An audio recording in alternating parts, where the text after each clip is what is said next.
విలేజ్కి దగ్గరలో సింగిల్ డాంబర్ రోడ్కు జస్ట్ సెకండ్ బిట్ అవుతుందండి.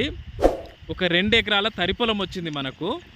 క్లియర్ టైటిల్ అండి, ఎలాంటి గొడవలు లేవు, కేసులు లేవండి. గవర్నమెంట్కు సంబంధించిన ప్రతి స్కీము దీనికి వర్తిస్తుందండి. మనకి ఇక్కడ కనబడేదే ఆ చెట్లు ఉన్నదే డాంబర్ రోడ్ అండి. మనకు ఈ ముందు ఇక్కడ వరం కనబడుతుంది కదండి, ఈ వరం నుంచి మనకి ఇటు 2 ఎకరాలు వస్తుందండి ఆ చెట్టు దాకా. మనకు డాంబర్ రోడ్డుకు ఈ సైటుకు మధ్యలో ఒక 6 గుంటలు అడ్డం ఉన్నదండి. టైటిల్ పరంగా చాలా క్లియర్ టైటిల్.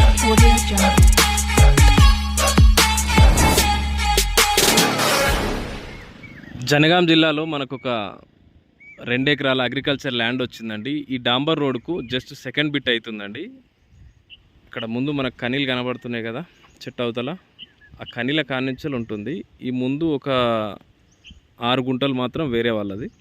జస్ట్ డాంబర్ రోడ్కు సెకండ్ బిట్టే అవుతుందండి మనకు. ఇది విలేజ్కి వెళ్ళే మంచి డాంబర్ రోడ్డు. మనకి ఇటు వచ్చేసి లొకేషన్ పరంగా చాలా బాగుంటుందండి. ఇది విలేజ్ ఒక 200 మీటర్లే ఉంటుంది. అక్కడ బయటకు కనబడేది ఇండ్లు అండి.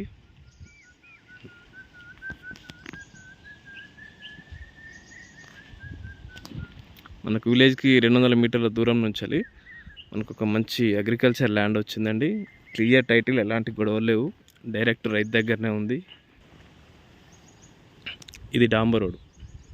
జస్ట్ ఇది ఒక 6 గుంటలు అడ్డం ఉంది మనకు డాంబర్ రోడ్కు. ఆ కనీల నుంచి మనకు ఇక్కడ ఈ వరం కనబడుతుంది కదా, ఈ వరం నుంచి స్టార్ట్ అయ్యి అక్కడ తాడిచెట్టు దాకా వస్తుంది. ఆ నుంచి మనకు 2 ఎకర్స్ కొలిచిస్తాడు. మనకి దారి కూడా మంచిగా ఉందండి, ఆల్మోస్ట్ 20 ఫీట్ దాకా ఉంది. ఇక్కడ నుంచి మనకి ఇట్లా వస్తుందండి స్ట్రేట్ కింద. మళ్ళీ కనీలు వేసి ఉన్నాయి ఈ చుట్టూ. ఇది ఒక్క సైడు లేవు కనీలు, ఇటు సైడ్ మొత్తం కనీలు ఉన్నాయండి మనకు క్లియర్గా. టైటిల్ పరంగా చాలా క్లియర్ ఉంది, ఎలాంటి గొడవలు లేవు. చిన్నపెండ్యాలు వచ్చేసి మనకు ఒక 20 కిలోమీటర్స్ వస్తుందండి. జనగాం జిల్లా వచ్చేసి 35 వస్తుంది. కాజీపేట వచ్చేసి జస్ట్ ఒక 36 వస్తుందండి. హన్మకొండ వచ్చేసి మనకు ఒక 40 చిల్లర వస్తుందండి. టైటిల్ పరంగా క్లియర్, మంచి 2 ఎకర్స్ ల్యాండ్. డాంబర్ రోడ్కు జస్ట్ సెకండ్ బిట్ అవుతుంది. విలేజ్కి 200 మీటర్లే ఉంటుందండి. మనకు వరంగల్ హైవే కూడా జస్ట్ 20 కిలోమీటర్సే ఉంటుంది. క్లియర్ టైటిల్, ఎలాంటి గొడవలు లేవు.